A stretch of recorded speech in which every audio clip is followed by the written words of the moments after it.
You should always trust your gut, whether it's your own situation or you can feel it for somebody else.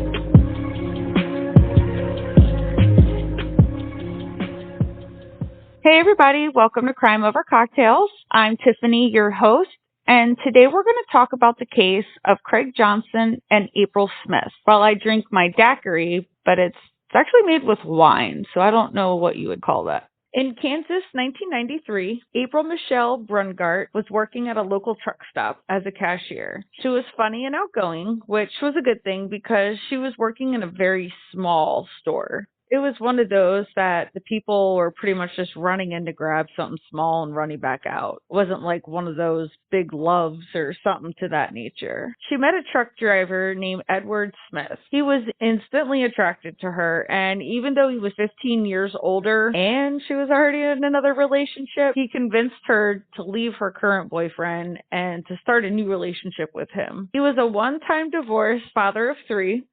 So it was an instant family for her. Part of that was exciting because she always did want kids.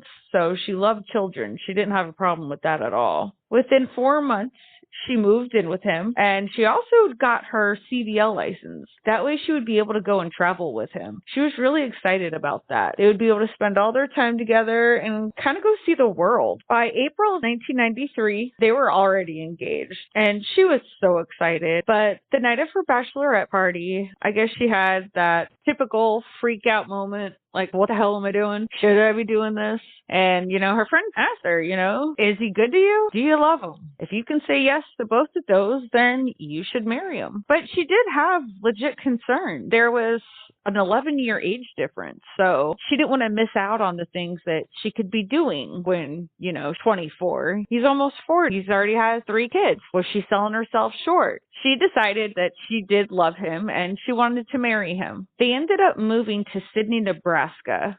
Sidney was a much smaller town. It actually only had 6,000 people, to be exact. This definitely was not her dream place to live. She hated it. So Ed was given another new job opportunity that would take them this time to Las Vegas.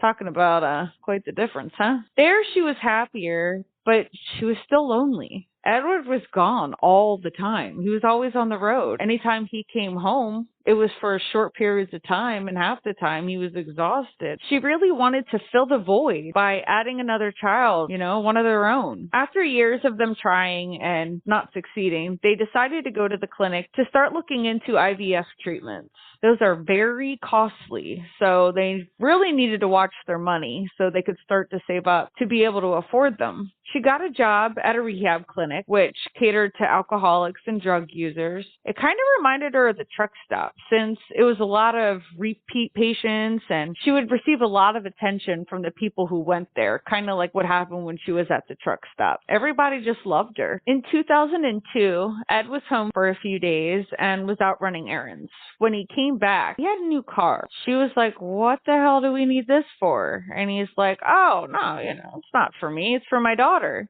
And she's a little pissed, which, rightfully so. We're supposed to be saving money for us to have a baby. But at the same time, it's also his daughter. She needed a car. I'm not sure if it was meant to be a clear sign, but I feel like his actions showed that he wasn't really down to have any more children. His kids were getting older. He didn't want to start all over again. As time went on, she started meeting people and making friends. One new friend was Barry. Barry was the brother of an outpatient to the clinic. She invited him over one night so she could make him dinner. She loved to cook, and she was actually a really good cook, so everybody loved to eat her food as well. She was excited that she got to cook. There was nobody ever for her to cook for, and she really enjoyed doing it. While they spent the night at the house, they seemed to really hit it off. So much that one thing led to another, and they started making out on the couch. To their surprise, Edward came home unexpectedly and caught them in the act. But instead of getting mad, yelling, causing a scene, anything like that, he politely asked Barry to give them a minute so he could talk to his wife. This man looked at his wife and said, I get it. You're lonely, and maybe he doesn't have to leave. Maybe he can stay here. And it was decision for the man to move into the house to keep his wife happy while he was on the road. How many of y'all are shaking your head right now? Like, what? Even Barry was just fucking confused. He's like, is this like a trap? It's a trap. But like, he was expecting a brawl, but instead he invited him to stay. They even kid around that they were husband one and husband two. I wonder if they had shirts made. Trio had been doing their thing for a couple years now. And in 2007, April got an opportunity that she just couldn't turn down.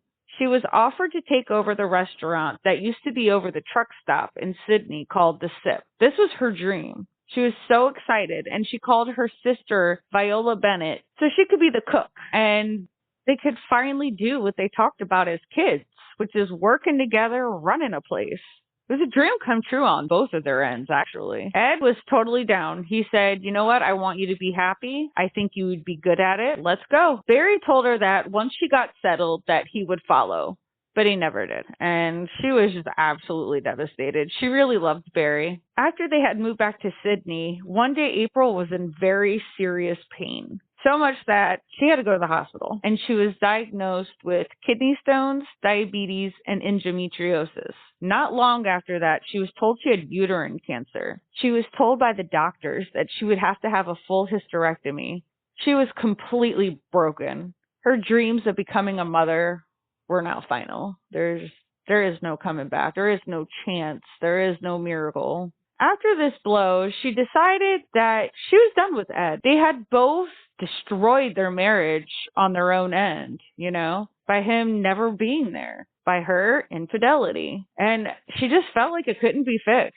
Some things there is just no coming back from. She decided she was going to buy her own house and she was going to start over. She still wanted to remain friends with Ed, though, because, first of all, they're still married. Second of all, she did love him. She's not in love with him anymore.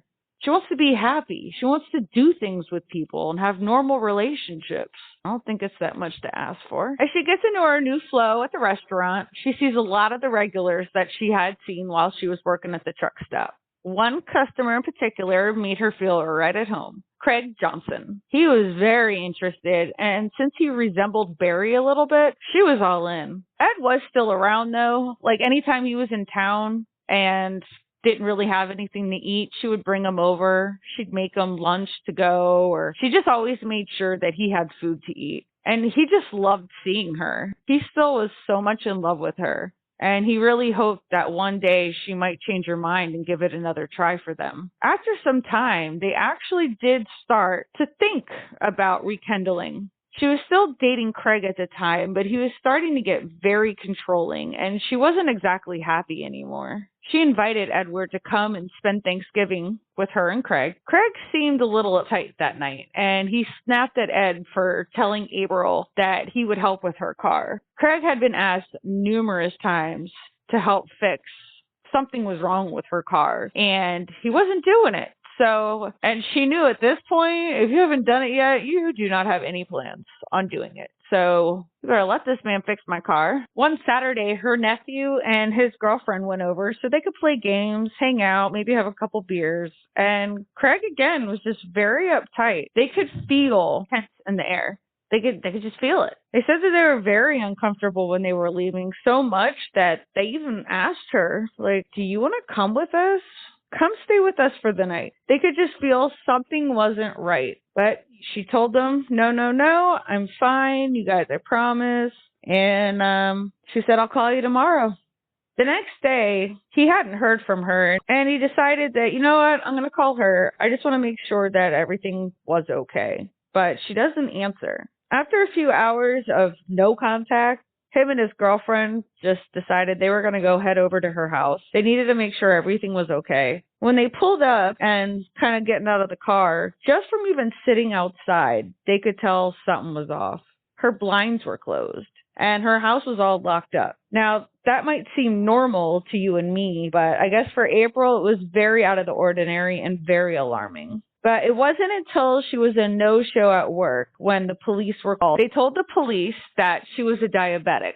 So when they got into her house, they needed to check the refrigerator. If her insulin was in there, something is very wrong.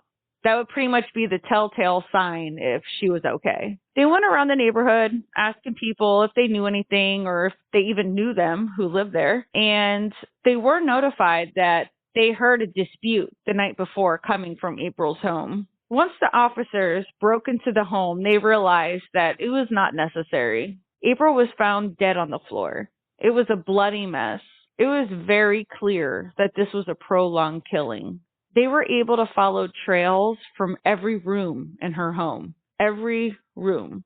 When they felt her, she was cool to the touch, and they also noted that she was bound on her hands, her feet, and her neck. She had numerous defense wounds and ligature marks, but what killed her was the stab to her abdomen. This poor woman was beaten, strangled, suffocated with a bag over her head, stabbed, and had blunt trauma to her head.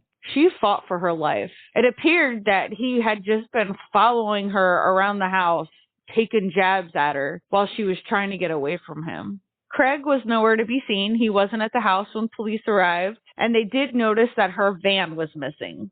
So they did put out a bolo on her van. Craig Anthony Johnson, 46 at the time, he was pulled over actually in Michigan. They ran the plates on the van and realized that they were stolen.